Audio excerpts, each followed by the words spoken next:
Дорогие коллеги, пользуясь данной аудиторией и трибуной, я хотел бы также воспользоваться своим мнением о вопросах региона.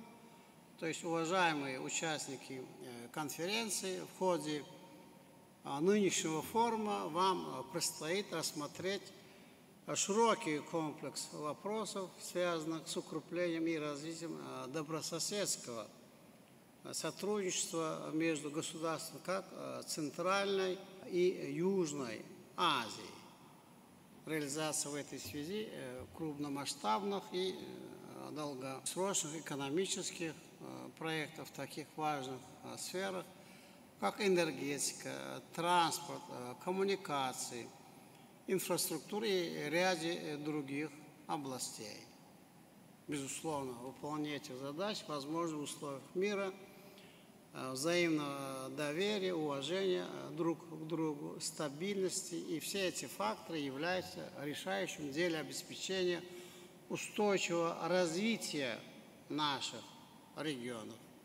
Следует подчеркнуть, что в регионе Центральной Азии в настоящее время динамично развиваются процессы, направленные на укрепление безопасности, устойчивости как в политике, так и в социальной, экономической и гуманитарной сферах. В этой связи хотел бы отметить, что 4 марта Генеральная ассамблея ООН по инициативе Республики Казахстан принял резолюцию региональный Центр Организации Объединенных Наций по целям в области устойчивого развития для Центральной Азии и Афганистана. Главной задачей этого центра, как видно из его названия, является реализация стратегии ООН, посвященных поступательному, равномерному и эффективному развитию стран и регионов планеты. Центральная Азия и сопредельные с ней государства являются собой широкое геополитическое и геоэкономическое пространство, находящее в центре Евразийского континента и поэтому играющую огромную роль в развитии межрегиональных и континентальных процессов. Считаю, что вновь созданный региональный центр внесет большой вклад в упрочение архитектуры межгосударственных отношений и всестороннего партнерства между центральноазиатскими странами и Афганистаном. Я с большим уважением поздравляю наших казахских друзей и коллег с этой большой внешнеполитической победой. Уважаемые друзья, коллеги, как известно, в начале текущего года мы представили мировому сообществу концепцию деятельности и приоритетов Туркменистана в рамках Международного года мира и доверия. Основное содержание этого документа нацелено на консолидацию международных усилий по достижению мира, согласия, доверия между народами, восстановление культуры диалога как важного инструмента в решении всех международных вопросов. Отрадно, что одним из первых результатов в этом направлении стало и подписание договора между Кыргызской республикой и Республикой Таджикистан о государственной границе. Мы поздравляем наших таджикских и кыргызских друзей с этим историческим событием и желаем мира, благополучия и процветания народов ваших стран. Здесь хотел бы также акцентировать на внимании на роль Туркменистана в урегулировании пограничных вопросов между соседними странами. На полях саммита Организации тюркских государств мне довелось подробно говорить по этой проблематике с уважаемым президентом Кыргызской республики Садыром Нургажаевичем Джапаровым.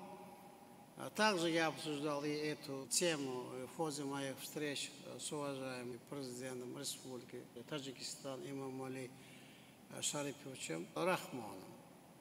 В частности, я поделился туркменским опытом по делимитации и демаркации границ с Узбекистаном и Казахстаном. Тогда, в конце 90-х и начале 2000-х годов, в ходе совместной деятельности с нашими соседями тоже возникали различные вопросы и ситуации жизненного характера. Однако, основываясь на принципах дружбы, братства, добрососедства, мы в течение короткого времени нашли взаимоприемлемые решения, подготовили и подписали все необходимые документы. Сегодня, как и в течение многих веков, границы Туркменистана с соседями являются границами как мира и дружбы. Убежден, что такое позитивное развитие в Центральной Азии в течение Международного года и доверие будет подкреплено результатами международных встреч высокого уровня, который состоится в 2025 году в соседнем Узбекистане.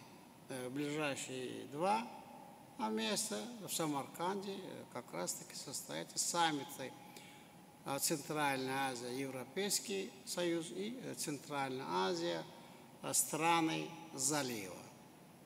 Большие ожидания также связаны с очередной встречей глав государств Центральной Азии, которая пройдет в сентябре текущего года в Ташкенте. И желаем нашим узбекским друзьям успешного проведения вышеназванных форумов.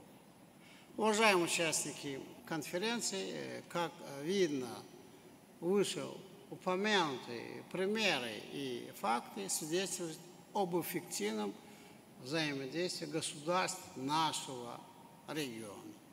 Расширение в Центральной Азии экономического партнерства, стремление государств региона к созданию максимально благоприятных условий для дальнейшей кооперации с различными государствами мира.